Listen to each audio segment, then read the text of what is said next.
Hello, everybody. So this is my first summary of wealth, effectively. It's all very well having an investment portfolio, but that's one of many ways that we contribute toward hopefully having financial independence and retiring early. This is a walkthrough of my/our current situation. So that's my immediate family, basically myself, my wife, and my daughter, and where it stands as of the 10th of February 2021.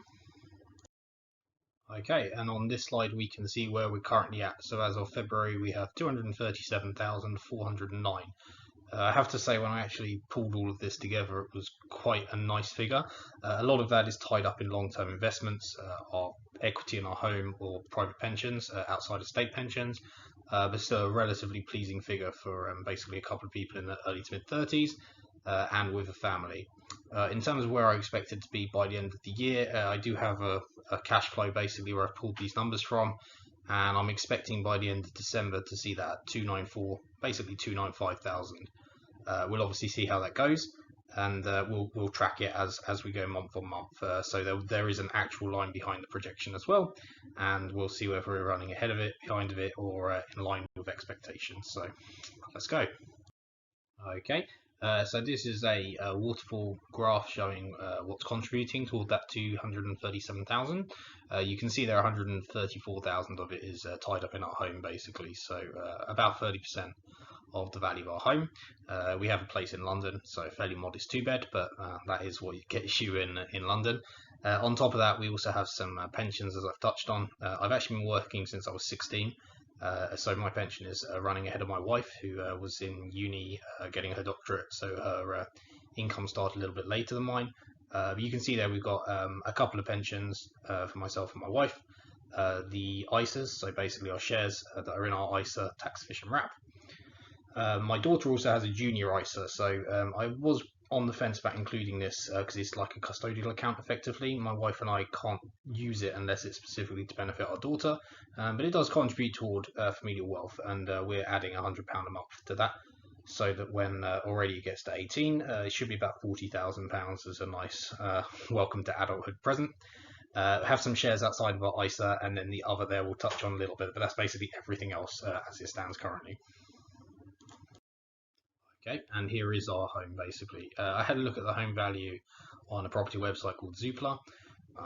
It looked a two-bed with the same square footage and the recent buy price, so hopefully that's a reasonable home value. I haven't had this particular home valued, but like I said, I think that's fairly fair. We actually bought our home about 4 years ago as a new build for 455,000, so it hasn't really appreciated particularly in capital wise, despite being in London. Typically when you buy a new build, they do tend to buy at the upper end of estimates, and to be honest, we really bought this place just to get on the property ladder and to maybe preserve capital. I do appreciate some people say that buying a home maybe isn't the best use of cash, but maybe it's me being British. But I really wanted a home basically, and I got it when I was 30, so I was pretty chuffed with that.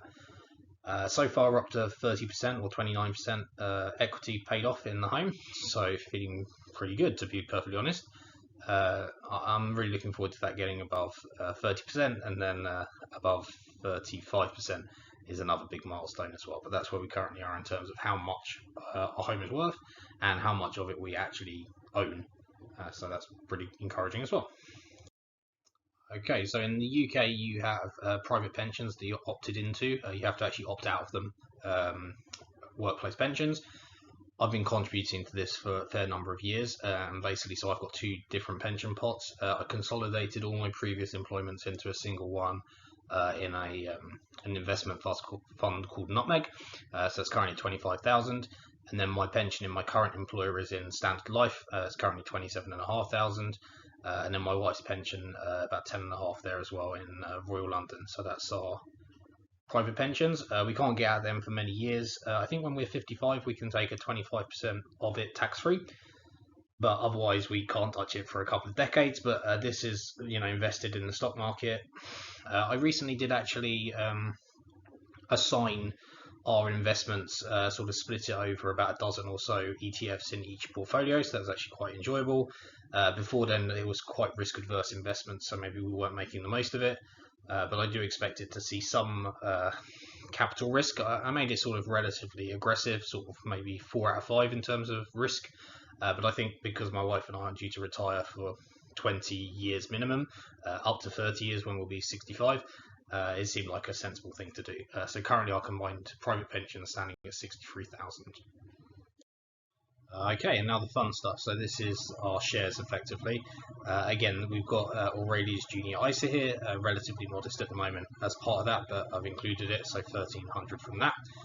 We have 4,000 outside of our ISAs at the moment. That's all of the recovery stocks, higher risk stuff. There's a SPAC in there. There's Royal Caribbean, Carnival, EasyJet, those kind of things. So we'll see how they do. In our ISAs as well, we're contributing £400 per week into each ISA, so that definitely is having significant capital injections as well, but actually moving in the right direction at the start of February, so that's encouraging to see. Overall, our shares are just under 42,000. This is outside of our pensions. We could technically get to this anytime we want, but it's very tax efficient to leave our shares in the ISA in particular. But if we need to liquidate the non-ISA shares, then that's an option. So basically 4,000 we could sell for a small profit without any tax implications. Okay, and I touched on at the beginning what I meant by other. I said I'd do a breakdown, and this is effectively that breakdown. So you can see there are two main contributions towards it. This is our joint bank account, so that's just in I think it's 0.6% for the first 20,000, and then 0.2% for everything over that. So very basic account. But that's at near 40,000, and then the main red line there is for basically an IOU contribution from my in-laws to help us get this place. So we're basically paying them back £1,000 a month. We haven't had to pay them back yet; they haven't asked for it, but effectively a pension fund, and when they ask for it, then we have to pay them back. At the moment, we're actually sitting on a slight minus of 2,000 there. But now that my wife has returned to work, that'll basically even out over the next few months, I'm hoping. And really the main focus was making sure that we maxed out our ISAs this tax year, so hence why we're running a little bit behind at the moment. But because there isn't an immediate need for that 46,000, that's basically okay. And there's still, basically with my wife and I, when we get paid, we transfer most of that pay into our joint account. My wife's been a bit slow this month, mainly because we've been looking after our little one. He's not been well. But yeah, you can see there as well, there's still 2.5 in her account as well. Then just a nursery deposit and an IOU the other way, lending some money to my sister. So that's basically that. So overall, that basically detracts from our wealth by just over 2,000, but that's everything. So that's a breakdown of other. So that is a walkthrough of our current situation in terms of our total net wealth at the moment, standing at £237,500. Most of it tied up in long-term investments for sure, about 40,000 in cash, but basically all of it has a home to go to in the future, and then the rest is in shares and private pensions. So when we do actually get to retirement, the plan is to have some dividend income, to have annuities or cash out our private pensions, and if it's still around a state pension, I think in the UK it's about £170 a week at the moment per person.